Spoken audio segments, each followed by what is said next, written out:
जय हिंद दोस्तों, मैं कांस्टेबल शुभम आपका अपने इस यूट्यूब चैनल पर स्वागत करता हूं। आशा करता हूं आप सब स्वस्थ होंगे, अच्छे होंगे, अपनी तैयारी अच्छे से कर रहे होंगे। आज मैं बात करने वाला हूं कि अब आप लोग 15 तारीख से आप लोगों की ज्वाइनिंग है, तो ऑलमोस्ट बैग पैकिंग की आप लोगों की तैयारी हो गई होगी। अगर नहीं हुई होगी तो मैंने एक वीडियो अपलोड कर रखी है कि आपको क्या सामान ले जाना चाहिए, वो आप देख सकते हैं कि आपकी क्या ज़रूरतें हो सकती हैं। सबसे पहले वीडियो देखने से पहले आप ये देखिए आपका एक दिन का शेड्यूल क्या होता है। आप सुबह उठ के क्या करते हो शाम तक, उसके हिसाब से आप अपना सामान ले जा सकते हो।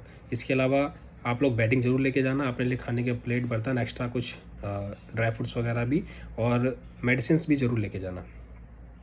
और हाँ, सबसे इंपॉर्टेंट मॉस्किटो नेट, मच्छरदानी ज़रूर लेके जाना। ट्रेनिंग सेंटरों में कई जगह बहुत मच्छर होते हैं, हर लोकेशन की जैसी नहीं होती, और आपको जो इशू होगी थोड़ा टाइम बाद होगी। आज हम बात करने वाले हैं, जब आप ट्रेनिंग में जाओगे तो आप लोगों के जो है डॉक्यूमेंट्स का क्या होगा। देखिए, जब आप लोग डॉक्यूमेंट वेरिफिकेशन कराते हैं उस टाइम पे जितने आपके डॉक्यूमेंट ओरिजिनल वाले चेक होते हैं, आधार कार्ड या पैन कार्ड, इनको छोड़ के एजुकेशन, डोमिसाइल वगैरह, या आपका ओबीसी एससी कास्ट सर्टिफिकेट वगैरह होता है, उसकी तो शायद फोटो स्टेट लग जाती है। बाकी डोमिसाइल और 10-12 की जो मार्कशीट होती है ओरिजिनल, वो जमा हो जाती है। ओरिजिनल मार्कशीट आपकी बाकायदा जमा हो जाएगी, ठीक है। कई लोग मेरे से क्वेश्चन कर रहे हैं कि सर वो मिलेगी कैसे। देखो, मिलने के मैं आपको अपना बताता हूँ मैंने कैसे लिया था। कि मैं दिल्ली का रहने वाला हूँ, और जो हमारा डोमिसाइल है वो एवरी ईयर बनता है। तो मैंने एप्लीकेशन लिखी थी कि सर मेरे को अपर रैंक की तैयारी करनी है, जिसके लिए मेरे को डोमिसाइल की नीड है, और मेरा डोमिसाइल जो एक्सपायर हो गया है, अब मेरे को नया बनवाना है, और मैं दिल्ली का निवासी हूँ। मेरा हर साल डोमिसाइल बनता है, जिसके कारण मेरे को मेरे ओरिजिनल दस्तावेजों की ज़रूरत है, जो कि दिखाने पड़ते हैं, क्योंकि वो ओरिजिनल डॉक्यूमेंट देख के ही आपका डोमिसाइल बनता है। वेरिफिकेशन कह सकते हैं, एक तरीके से वेरिफिकेशन होती है उसकी भी। तो इस ब्याह पे मैंने अपने डॉक्यूमेंट लिए थे, तकरीबन 1 साल मैंने अपने पास रखे थे, और उस दौरान ही मैंने, देखो ये कोई लीगल कह रहा हूँ, इलीगल नहीं है, आप बिल्कुल निकाल सकते हो। मैंने डुप्लीकेट अपनी 10th की, 12th की और ग्रेजुएशन की, तीनों मैंने अपनी डुप्लीकेट निकलवा रखी हैं, ठीक है। मेरे पास ओरिजिनल मार्कशीट भी है, मेरे पास डुप्लीकेट भी है। डुप्लीकेट ऐसा नहीं कि डुप्लीकेट ओरिजिनल है, लेकिन उस पर डुप्लीकेट लिखा होता है। इनकेस आपका जो ओरिजिनल मार्कशीट आपको जो मिला था फर्स्ट वाला, वो आपके पास नहीं है, अगर आप वो डुप्लीकेट वाला कहीं लेके जाते हो तो वो बाकायदा चलेगा, आपका बिल्कुल चलता है, वो कोई मना नहीं कर सकता। तो आप लोग वो निकलवा सकते हो अभी, जिनके पास टाइम है। तो ऑनलाइन अप्लाई होता है, कुछ फ़ीस लगती है, कहीं 200 रुपये, कहीं 500 रुपये। मेरी 500 रुपये लगी थी, जैसे 10th की 500, 12th की 500, ऐसे ही मेरी ग्रेजुएशन की।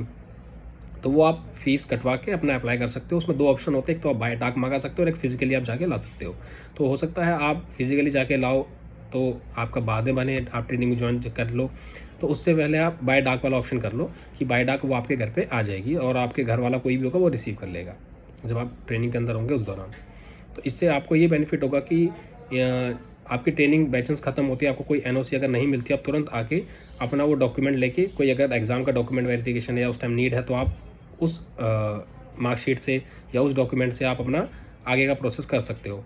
देन उसके बाद अगर फिर भी एनओसी नहीं मिलती, तो कोशिश करना अपनी छुट्टी इस प्रकार डिज़ाइन करना या इस प्रकार लेना कि आपके उस एग्ज़ाम आने के टाइम में ही आप छुट्टी लो, ताकि आप एग्ज़ाम दे सको, और जब आपका सिलेक्शन हो जाए तो आप बेशक डिज़ाइन कर सकते हैं। ये कुछ डॉक्यूमेंट से रिलेटेड बेसिक चीज़ें हैं, और कुछ बातें और बताना चाहूँगा। जैसे बोलते हैं सर मम्मी पापा का नाम गलत, देखो सिलेक्शन किसी का नहीं रुकेगा, चाहे नाम गलत हो चाहे कुछ भी हो। दिक्कत कहाँ आती है मैं आपको बताता हूँ। हमारा जो जॉब पैरामिलिट्री या सीएपीएफ के अंडर जो भी है, वैसे तो खतरा हमें हर जगह होता है, लेकिन यहाँ इसलिए ज़्यादा आ जाता है क्योंकि सामने वाला जो बंदा है उसका इरादा क्या है हमें नहीं पता। वो उसके पास हथियार है, हमें गोली चला सकता है, कुछ भी। या हम आईटीबीपी या ऐसे लोकेशन में या हिल एरिया में है, तो हमें नेचर से खतरा होता है। हमारे को भगवान ना करे कभी कुछ हो जाए, तो इनके जो पैसा हमारे को मिलता है, देखो हमारे बाद हम कमा किसके लिए, पैसे के लिए। हमारे बाद हमारे माँ बाप का क्या होगा, वो उस पैसे पे भी निर्भर करता है। तो वो जो पैसा मिलेगा वो क्लेम में बहुत दिक्कत आती है उनको, कई बार क्लेम रुक जाता है, कई बार क्लेम मिलता भी नहीं है, ठीक है। और आजकल जो स्कीम चल रही है उसके अंदर ये भी है कि एसबीआई की उस स्कीम है कि अगर आप जैसे ओएसएल होते हो, और आपकी 3 महीने अगर सैलरी अकाउंट में क्रेडिट नहीं होती है ना, और आप उसके बाद ज्वाइन कर दो, 3 महीने तक आपकी कोई सैलरी नहीं आई, और इस दौरान आपको कुछ हो जाए, तो आपको कोई क्लेम का पैसा नहीं मिलेगा। तो इसीलिए कभी भी ओएसएल मत होना, यानी छुट्टी जाके एक्स्ट्रा दिन छुट्टी विदाउट परमिशन मत लेना। टाइम से आप रिपोर्ट करना, टाइम से आप आना। छोटी छोटी चीज़ें जब आप डिपार्टमेंट में पाओगे तब आपको पता लगेगा।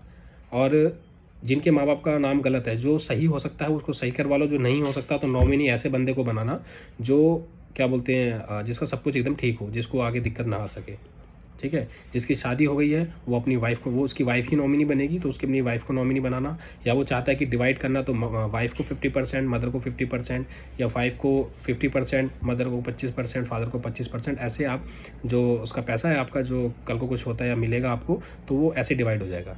ठीक है।